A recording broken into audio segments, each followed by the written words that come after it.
আসসালামু আলাইকুম রহমতুল্লাহ। প্রিয় 2026 সালের এসএসসি শিক্ষার্থীবৃন্দ, মাধ্যমিক গণিতে তোমাদের স্বাগতম। বন্ধুরা, টেস্ট পরীক্ষার পর তোমাদের গণিতের প্রস্তুতির পূর্ণতার জন্য দেশের স্বনামধন্য স্কুলগুলোর টেস্টের গণিত প্রশ্ন সমাধান করে দেখাচ্ছি। আজকের এই পর্বে ঢাকা রেসিডেন্সিয়াল মডেল কলেজ এর গ বিভাগ অর্থাৎ ত্রিকোণমিতি ও পরিমিতি অংশে যে দুইটা সৃজনশীল প্রশ্ন আছে সেই দুটা নিয়ে আলোচনা করব। ত্রিকোণমিতি যে প্রশ্নটা আছে এখানে 5 নম্বর উদ্দীপকে দুইটা সমীকরণ দেয়া আছে, আর ক নম্বর প্রশ্নে বলা হয়েছে যদি থিটা ইকুয়াল টু 60 ডিগ্রি হয় তবে 3 sin theta minus 4 sin cube theta এর মান নির্ণয় করো। Theta is equal two 60 degree, 3 sin theta minus 4 sin cube theta এর মান নির্ণয় করতে হবে। তো থিটা এর মান 60 ডিগ্রি এখানে বসিয়ে দেই। 3 sin থিটা মানে হচ্ছে 60 ডিগ্রি, আবার মাইনাস 4 sin কিউব থিটা হচ্ছে 60 ডিগ্রি। sin 60 মান হচ্ছে √3/2, তাহলে 3 into √3/2 minus 4 into sin 60 degree মান √3/2, যেহেতু এখানে কিউব আছে তো কিউব দিলাম। এটা গুণ করলে 3 এর সাথে উপরে √3 গুণ 3√3, নিচে হলো 2 মাইনাস 4 ইন্টু √3 এর কিউব করলে 3টা √3 গুণ করলে 2টা √3 মিলে হচ্ছে একটা 3 হবে, আরো একটা √3 থাকবে, আর 2 এর কিউব করলে 8, এই 4 এর সাথে 8 কেটে 2 হবে, তার মানে 3√3/2। এটাও কিন্তু 3√3/2। তো একই জিনিস, একই সংখ্যা, মাইনাস করলে তো শূন্য হবে, এখানে আর লসাগু নিয়ে দেখানোর কোনো প্রয়োজন নেই, যেহেতু একই সংখ্যা দেখতেই পাচ্ছি, বুঝতেই পারছি, মাইনাস করলে এটা শূন্য হবে। তো ক নম্বর প্রশ্নের আনসার হচ্ছে 0। এরপরে 5 নম্বর এর খ প্রশ্নে বলা হয়েছে যে প্রমাণ করো যে m² minus n² is equal two 4√mn। এটা খুবই কমন একটা প্রশ্ন, তবে উদ্দীপকটা একটুখানি পরিবর্তন করে দেওয়া হয়েছে। এখানে বলা হয়েছে cot theta is equal to m minus cos theta এবং cos theta is equal two n plus cos theta. এটা আসলে cot theta is equal two n plus cos theta হবে, কিন্তু দুইটাই cos দিয়ে দেয়া আছে। তো এইখান থেকে আমাদের প্রথমে হচ্ছে m আর n এর মান নির্ণয় করে নিতে হবে। cot theta is equal to m minus cos theta, আর প্রশ্নে এখানে cos দেয়া আছে, এটা আসলে cot হবে। cot theta is equal two n plus cos theta. এখান থেকে আমরা যদি একটু পার্শ্ব পরিবর্তন করি, m টাকে ডান পাশে রেখে cos থিটা এর পাশে আনলে হচ্ছে প্লাস হয়ে যাবে, অর্থাৎ cot theta plus cos theta is equal to হচ্ছে m, আর এইখান থেকে আমরা পাবো cot theta minus cos theta is equal two n। তো আমরা m আর n এর মান নির্ণয় করলাম। আমাদের প্রমাণ করতে বলেছে যে m² minus n² is equal two 4√mn। আমরা এখানে m আর n এর যে মান নির্ণয় করা হয়েছে সেই মানগুলো বসিয়ে দেই। m মানে হচ্ছে cot theta plus cos theta whole square হবে, যেহেতু m এর উপরে স্কয়ার আছে। একইভাবে n মানে হচ্ছে cot theta minus cos theta, এখানেও হোল স্কয়ার হবে। cot কে যদি আমরা a ধরি আর cos কে যদি b ধরি, a plus b whole square minus a minus b whole square, সূত্রানুসারে 4ab হয়, অর্থাৎ 4 cot theta 4 cot theta into cos theta. তো এই সূত্র a plus b whole square minus a minus b whole square is equal to 4ab, সেই সূত্র ব্যবহার করেছি এখানে। যদি সূত্রটা মনে না থাকে অথবা সঠিক সময় যদি মনে না পড়ে, তাহলে এটা নরমালি হচ্ছে যে a square minus b square, a square minus b square যে সূত্র আছে সেটা ব্যবহার করতে পারো, অথবা এটা a plus b whole square সূত্র দিয়ে ভাঙতে পারো, এটা আবার a মাইনাস b হোল স্কয়ারের সূত্র দিয়ে ভাঙতে পারো। সেই ক্ষেত্রে হয়তো মাঝখানে আরো 1-2 লাইন বেশি করতে হবে, তবে শেষ পর্যন্ত এটাই আসবে। তো যেটা আমাদের ডান পক্ষে দেখাতে বলা হয়েছে সেখানে একটা 4 আছে, 4 অলরেডি চলে এসেছে, 4টা থাকবে। এখন ডান পক্ষে একটা রুট ওভারও আছে, রুট ওভার আমরা আনলাম। এখন রুট ওভার আনতে গেলে ভেতরের যে পদ আছে সেখানে স্কোয়ার দিতে হবে, কারণ সমান হতে হবে। তো আগের লাইনে সমান করার জন্য স্কোয়ার রুট ওভার নিয়েছি হলো ডান পক্ষ মেলানোর জন্য, আবার আগের লাইনের সাথে সমান করার জন্য ভেতরে স্কোয়ার দিয়ে দিতে হবে, কারণ স্কোয়ার আর রুট কাটা যায়। cos square theta. এখন রুট কট স্কোয়ারটাকে রেখে আমরা cos স্কোয়ারকে ভাঙি। cos স্কোয়ার ভেঙে আমরা লিখতে পারি 1 minus sine square theta. Sign square theta plus cos square theta is equal two 1 হয় সেই সূত্রানুসারে। 4 রুট কট স্কোয়ার দিয়ে যদি গুণ করে দেওয়া হয়, 1 এর সাথে গুণ করলে cot square theta minus cot square theta into sign square theta. তারপর এই cot স্কোয়ারটাকে আমরা ভাঙবো, উপরে একটু জায়গা করে নিই।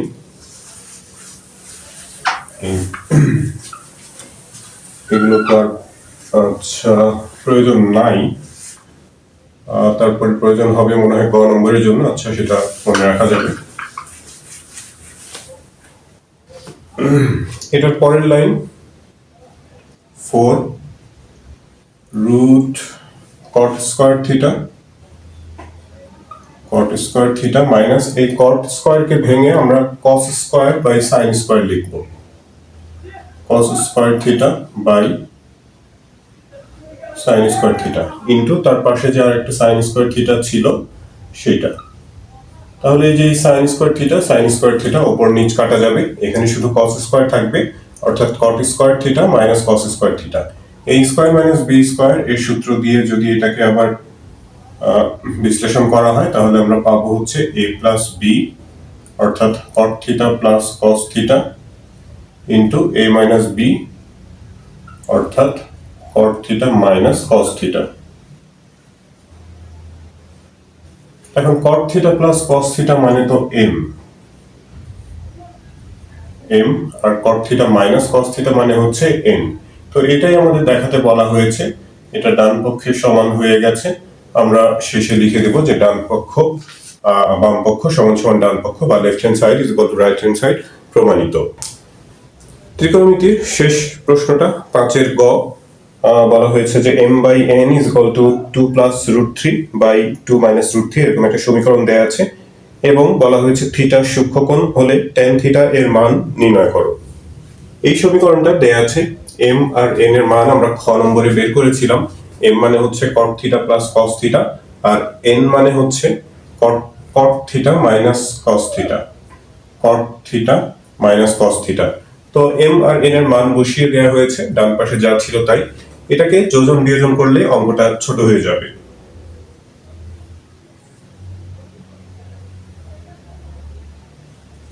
cot theta plus cos theta plus cot theta minus cos theta, লব যোগ হর।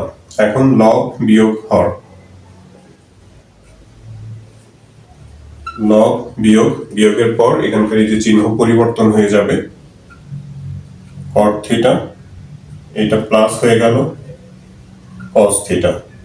তো যোজন বিয়োজন অবশ্যই উভয় পক্ষে করতে হয়, বাম পক্ষে করেছি, ডান পাশেও করতে হবে। 2 plus root 3 plus 2 minus root 3, আবার 2 প্লাস রুট 3 মাইনাস, আবার সে একই কথা, চিহ্ন পরিবর্তন হয়ে গেল হরের।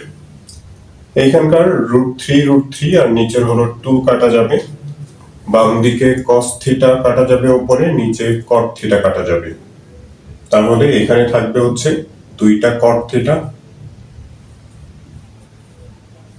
নিচে 2টা cos থিটা, সমান সমান এখানে 2 2 4, আর নিচে হচ্ছে 2টা রুট 3 যোগ করলে 2 রুট 3। 2 এর সাথে 4 কেটে 2 2 4, 2 বাই রুট 3 হবে, আর বাম দিকে 2 2 কেটে দিলাম।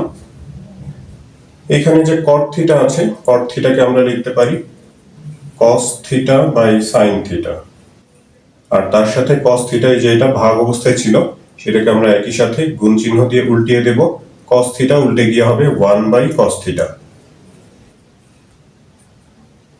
2 বাই রুট 3 ডান পাশে,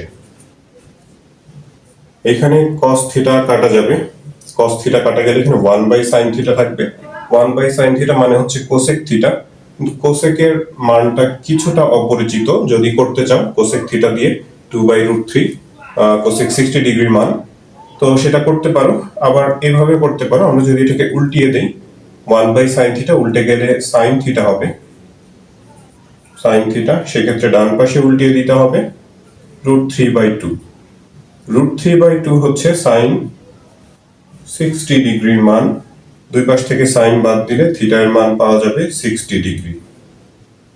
আমাদের বের করতে হবে tan থিটা এর মান। আমরা প্রথমে থিটা এর মান বের করলাম, এখন tan থিটা এর মান বের করব। এখন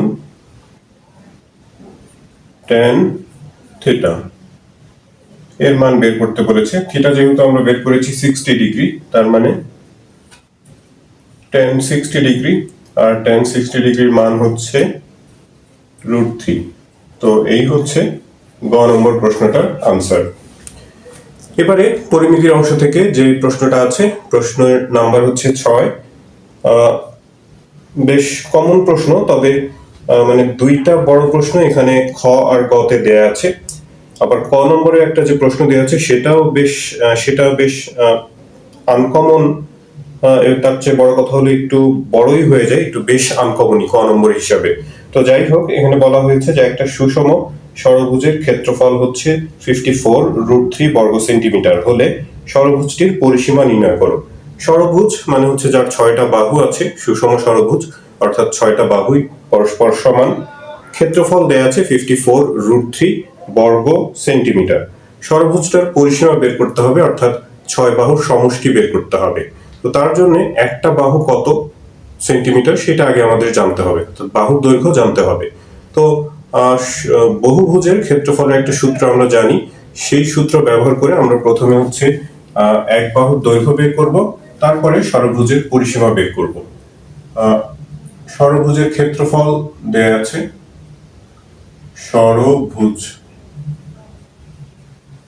ষড়ভুজের ক্ষেত্রফল 54√3 বর্গ সেন্টিমিটার।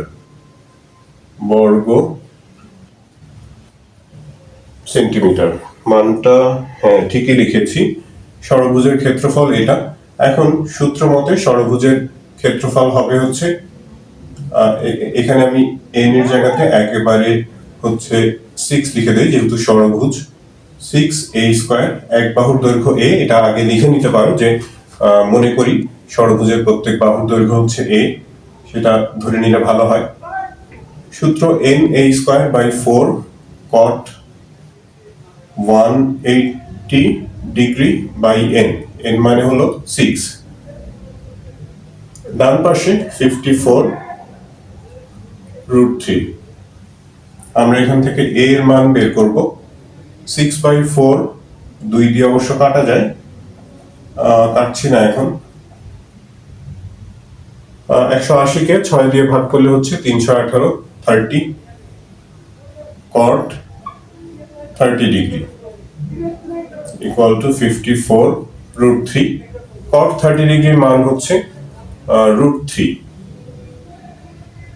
তাহলে 6a²/4 ইন্টু √3 ইকুয়াল টু 54√3।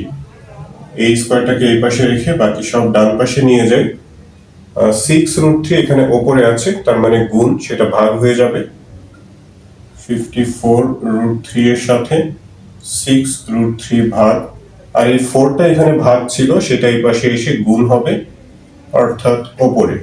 তাহলে এখানে √3 কাটা যাবে, 6 দিয়ে 54 কে কাটলে 6 9 54 আর 4 9 36, এই স্কোয়ার ইজ ইকুয়াল টু 36। তার মানে a ইজ ইকুয়াল টু হচ্ছে 6। স্কোয়ারটা ওই পাশে গিয়ে বর্গমূল হয়ে যাবে, 36 বর্গমূল করে হচ্ছে 6।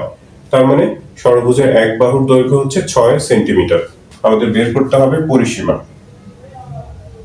সুতরাং ষড়ভুজটির পরিসীমা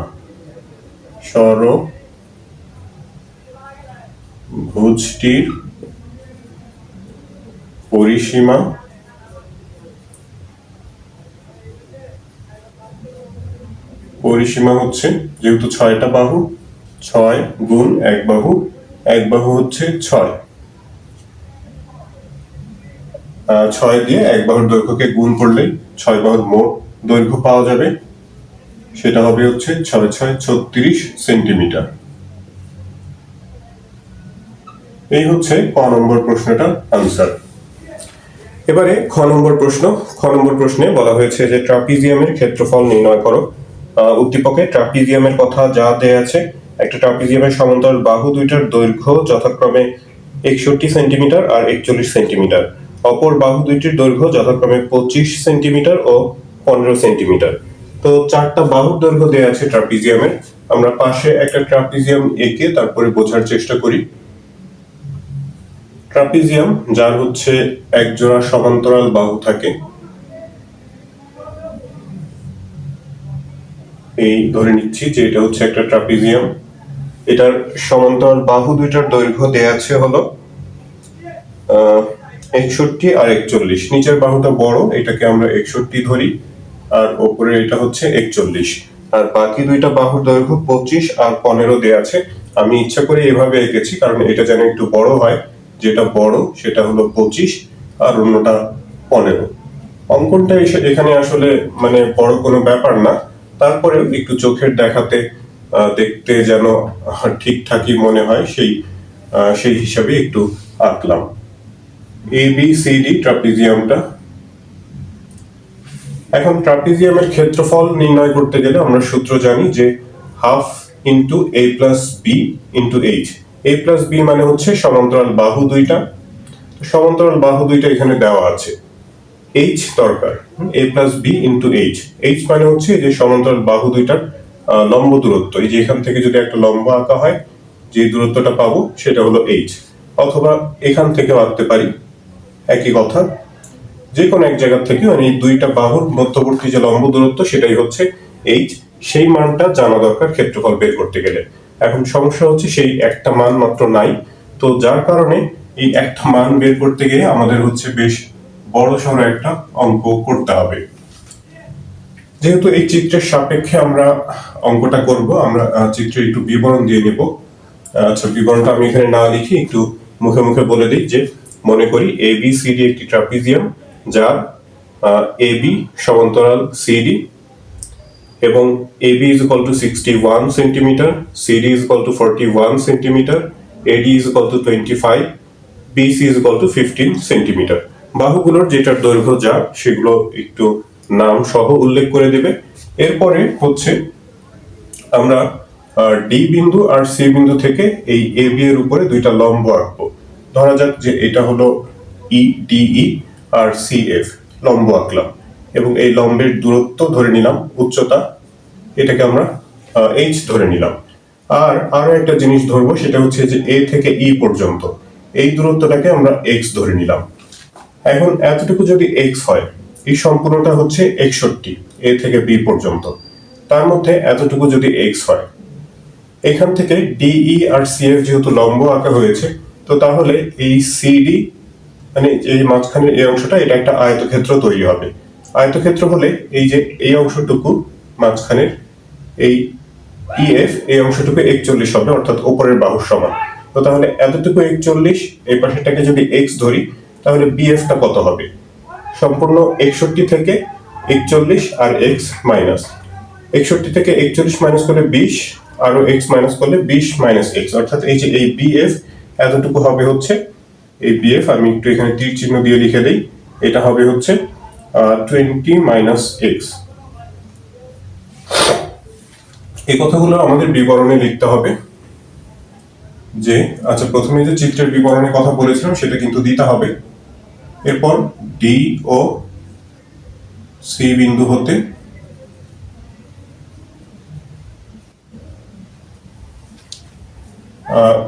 AB এর উপর, AB এর উপর যথাক্রমে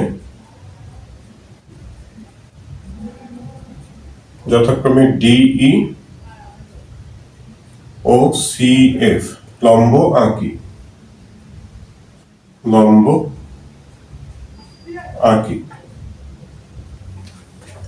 লম্ব আঁকার পর একটা আয়তক্ষেত্র তৈরি হয়, ফলে CDEF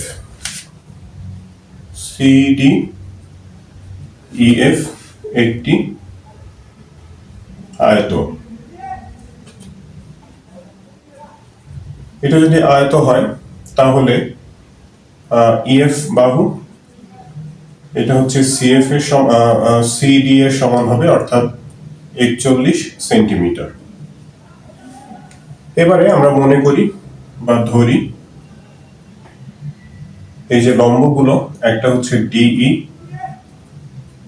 আর একটা হচ্ছে CF, এই দুইটা সমান এবং প্রত্যেকটা H এর সমান, সেটা আমরা ধরে নিলাম। এবং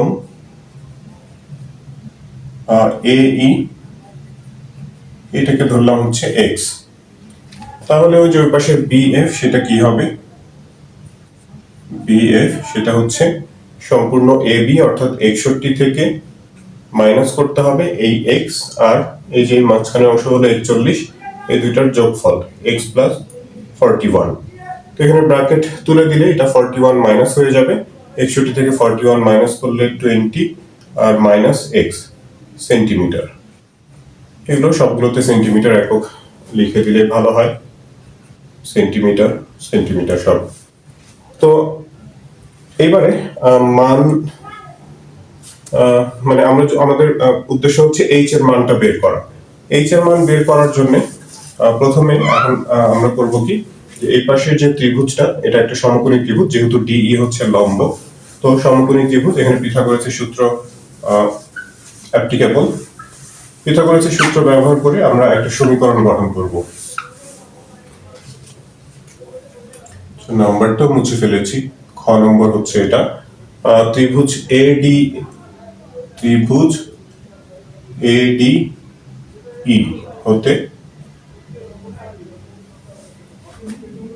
x square plus h square is equal to, আর নামগুলো, বাহুর নামগুলো একটু লিখে দিয়ে তারপরে সেগুলো মান বসালে ভালো হয়।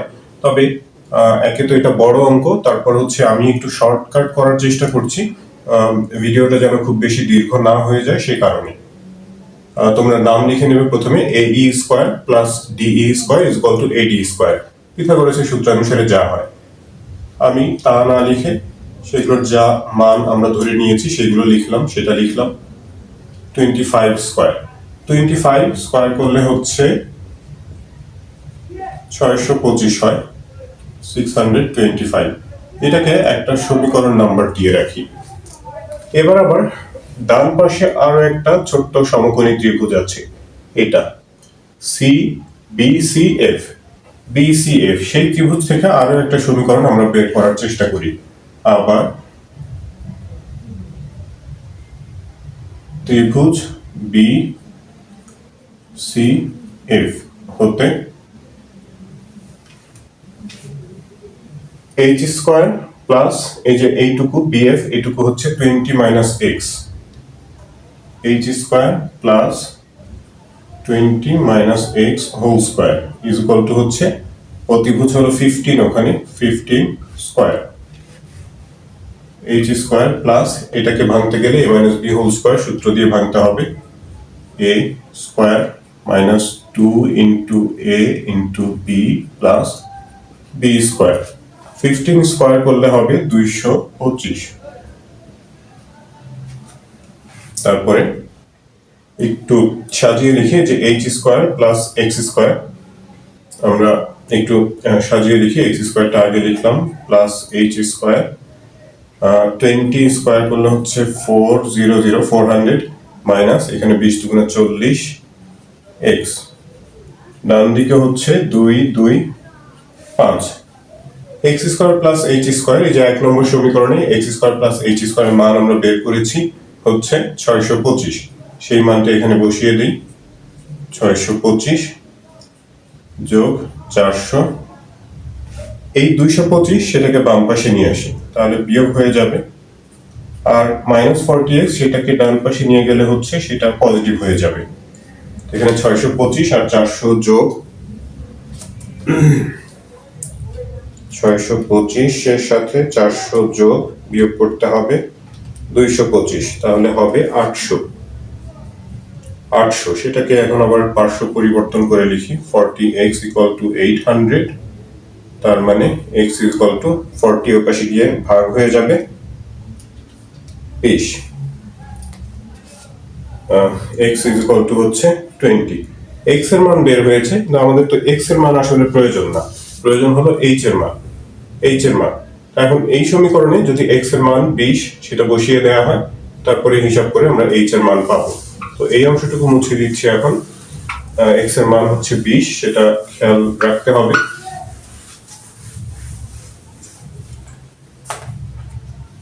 এক নংয়ে x এর মান বসিয়ে পাই। 1 নং এ x এর মান বসিয়ে, x মানে হচ্ছে 20 square plus h square equal to 625। 20 square করলে হচ্ছে 400 হয়। 400 ওই পাশে নিয়ে যাই, 625 থেকে 400 মাইনাস, তাহলে হবে 225। h স্কয়ার ইকুয়াল টু 225, তার মানে h হচ্ছে h স্কয়ারটা ওই পাশে গিয়ে রুট ওভার হয়ে যাবে। 225 এর রুট করলে 15 হয়। তো h মানে আসলে 15। এর মানে হচ্ছে, দেখো এই যে এই বাহুটা 15 দেয়া আছে, আবার এটাও যদি 15 হয়, তার মানে এই বাহু আর এই বাহু আলাদা কোনো বাহু হওয়া সম্ভব না। এই 15 BC যেটা, সেটা আসলে এই CF বাহুর সাথে মিলে যাবে। তো সেটা যাই হোক, সেটা নিয়ে আমাদের মাথা না ঘামালেও হবে। h মানে হচ্ছে 15 উচ্চতা, যেটা প্রয়োজন ছিল সেটা আমরা নির্ণয় করেছি। আমাদের শেষ গন্তব্য হচ্ছে ট্রাপিজিয়ামটার ক্ষেত্রফল নির্ণয় করা। ABCD ট্রাপিজিয়াম যেটার নাম দেওয়া হয়েছিল, সেই ট্রাপিজিয়ামের ক্ষেত্রফল নির্ণয় করব। ABCD ট্রাপিজিয়ামের ক্ষেত্রফল, ABCD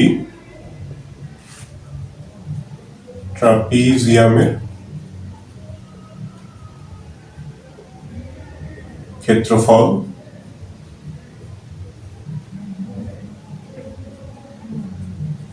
সূত্রটা যেভাবে লিখি সেভাবে না লিখে এখানে চিত্রে যে নাম দেওয়া আছে সেই নাম দিয়ে লিখি। সমান্তরাল বাহু দুইটা, একটা হচ্ছে AB আর একটা CD, আর উচ্চতা আমরা h দিয়ে প্রকাশ করলাম। 61 যোগ 41 আর h এর মান বের করা হয়েছিল 15। হাফ ইন্টু 61 41, 2 6 4 10, 102 আর 15 গুণ 102 আর 2 কাটলে হচ্ছে 51 হবে। 51 আর 15, 51 আর হচ্ছে 15 গুণ করতে হবে, তাহলে হবে 765। 765 বাহুগুলো যেহেতু সেন্টিমিটার এককে ছিল, এটার একক হবে হচ্ছে বর্গ সেন্টিমিটার। তো এই হচ্ছে ট্রাপিজিয়ামটার ক্ষেত্রফল। 6 নম্বর প্রশ্নের গ নম্বরে প্রশ্নে আছে যে 1 ঘন সেন্টিমিটার লোহার ওজন 7.2 গ্রাম হলে পাইপের লোহার ওজন নির্ণয় করো। এটা একটা মোস্ট কমন প্রশ্ন বলা চলে। উদ্দীপকে দেয়া আছে যে একটা লোহার পাইপের ভেতরের ও বাইরের ব্যাস যথাক্রমে 12 সেন্টিমিটার ও 13 সেন্টিমিটার এবং পাইপের উচ্চতা 5 মিটার। তো সেই পাইপের লোহা কতটুকু আছে, সেই লোহার ওজন নির্ণয় করতে হবে। তো লোহার এখানে আয়তনের সাথে হচ্ছে ওজনের সম্পর্ক দেয়া আছে। 1 ঘন সেন্টিমিটার লোহার ওজন দেয়া আছে 7.2 গ্রাম। তাহলে ওই পাইপের লোহা কত ঘন সেন্টিমিটার আছে সেটা প্রথমে আমাদের জানতে হবে, অর্থাৎ লোহার আয়তন নির্ণয় করতে হবে। তার জন্য আমরা পাইপের বাইরের আয়তন থেকে যদি ভেতরের ফাঁপা অংশের আয়তন বাদ দিয়ে দিই, তাহলে লোহার আয়তনটা পাবো। তো সেই উদ্দেশ্যে আমরা পাইপের যেখানে ভেতরের এবং বাইরের ব্যাস দেয়া আছে, আমরা ব্যাসার্ধ নির্ণয় করছি। ভেতরের ব্যাসার্ধ, এটাকে R1 দিয়ে প্রকাশ করলাম। ব্যাস 12 দেয়া আছে, 2 দিয়ে ভাগ করলে ব্যাসার্ধ 6 সেন্টিমিটার। একইভাবে পাইপের বাইরের ব্যাসার্ধ হবে হচ্ছে 13 এর অর্ধেক 6.5 সেন্টিমিটার। উচ্চতা h 5 মিটার দেয়া আছে, এটাকে আমরা সেন্টিমিটার বানিয়ে নিয়েছি। এটা সেন্টিমিটার হবে 500 সেন্টিমিটার, কারণ সব একরকম একক হতে হবে এবং সেটা সেন্টিমিটার হওয়াটাই যুক্তিযুক্ত, কারণ হচ্ছে 1 ঘন সেন্টিমিটারের ওজন দিয়ে আছে। আয়তনটা আমাদের ঘন সেন্টিমিটার এককে প্রয়োজন। এখন পাইপের বাইরের আয়তন হবে, আচ্ছা ভেতরেরটা আগে লিখি। পাইপের ভেতরের আয়তন, ভেতরের আয়তন বলতে পাইপের ভেতরে তো ফাঁকা, সেই ফাঁকা জায়গার আয়তন। পাইপের ভেতরের আয়তন। পাইপ যেহেতু সিলিন্ডার আকৃতি, পাইপের ভেতরের অংশটাও সিলিন্ডার আকৃতি, সিলিন্ডারের আয়তনের সূত্র পাই আর স্কয়ার এইচ। এই ক্ষেত্রে ব্যাসার্ধ যেহেতু R1 দিয়ে প্রকাশ করা হয়েছে, তাহলে পাই R1 স্কয়ার এইচ। ঘন সেন্টিমিটার বা কিউবিক সেন্টিমিটার। আমরা হিসাবটা একবারে করব, এটা এরকমই রেখে দিলাম। পাইপের বাইরের আয়তন, এবার বাইরের আয়তন একইভাবে সেটা হবে পাই, শুধু ব্যাসার্ধটাই ভিন্ন, উচ্চতা তো একই, কিউবিক সেন্টিমিটার। এই বাইরের আয়তন থেকে ভেতরের আয়তন মাইনাস করলেই পাইপের লোহার আয়তন পাওয়া যাবে। পাইপের লোহার আয়তন, লোহার আয়তন পাই R2 স্কয়ার এইচ থেকে পাই R1 স্কয়ার এইচ মাইনাস। তো এখানে পাই এবং এইচ আমরা কমন নিতে পারি, তাহলে হিসাবটা আমাদের একটু সংক্ষেপ হয়ে যাবে। এইবারে আমরা মান বসাবো। 3.1416, এইচ হচ্ছে 500, R2 এর মান 6.5 স্কয়ার মাইনাস R1 হচ্ছে 6 স্কয়ার। তো সায়েন্টিফিক ক্যালকুলেটর কাছে থাকলে সেটা হিসাবটা তোমরা একবারে করতে পারো, আমার কাছে নাই সেটা। আমি একটু ধীরে সুস্থে করি। 6.5 এর স্কয়ার করলে যা হবে সেখান থেকে 6 স্কয়ার অর্থাৎ 36 মাইনাস, সেক্ষেত্রে 3.1416 ইন্টু 500 ইন্টু 6.25। এবারে এগুলো গুণ করে দেব, গুণ করে উপরে লিখি।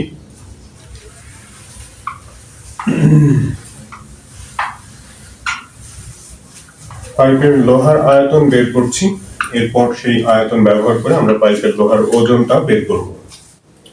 তো এটা যদি গুণ করা হয় 6.25 ইন্টু 500 ইন্টু 3.1416, তাহলে হবে 9817.5 ঘন সেন্টিমিটার অর্থাৎ কিউবিক সেন্টিমিটার। পাইপের লোহার আয়তন এটা। তো 1 ঘন সেন্টিমিটার লোহার ওজন প্রশ্নে দেয়া আছে 7.2 গ্রাম। লিখে নেই তথ্যটা। 1 ঘন সেন্টিমিটার কিউবিক সেন্টিমিটার লোহার ওজন, লোহার ওজন হচ্ছে 7.2 গ্রাম।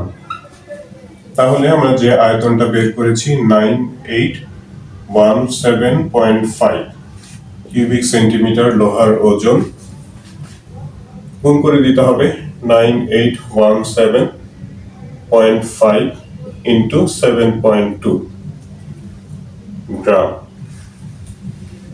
পরিমিতির অঙ্কে, যে কোনো অঙ্কে আসলে একক ভুল করা যাবে না, এককটা সঠিকভাবে লিখতে হবে এবং যেখানে প্রয়োজন সেখানে লিখতে হবে একক। 7.2 এটা গুণ করে দিলে হবে 70686 গ্রাম। তো অনেক বড় একটা সংখ্যা, 70,686 গ্রাম। তো এটাকে আমরা কেজিতে রূপান্তর করে দিই। কেজিতে রূপান্তর করলে 1000 দিয়ে ভাগ, 1000 দিয়ে ভাগ করলে 0.3 ঘর আগে চলে আসবে। এখানে কোনো দশমিক নাই, পূর্ণ সংখ্যা, তার মানে শেষে একটা দশমিক ধরে নিতে পারি। সেই ক্ষেত্রে 0.3 ঘর আগে দিলে 70.686। যেহেতু এখানে 3টা ঘরই আছে, তো 3 ঘরই লিখে দিলাম। একক হয়ে যাবে এখন কেজি। তো এই হচ্ছে লোহার পাইপটার ওজন। তো শিক্ষার্থী বন্ধুরা, এই ঢাকা রেসিডেন্সিয়াল মডেল কলেজের ত্রিকোণমিতি আর পরিমিতি অংশের 2টা সৃজনশীল প্রশ্ন সমাধান দেখানো হলো। এই ভিডিও থেকে তোমরা উপকৃত হয়ে থাকলে চ্যানেলটি সাবস্ক্রাইব করার এবং বন্ধুদের সাথে শেয়ার করার অনুরোধ জানাচ্ছি। তোমরা সবাই ভালো থাকবে, প্রার্থনা তোমাদের সবার জন্য। আল্লাহ হাফেজ।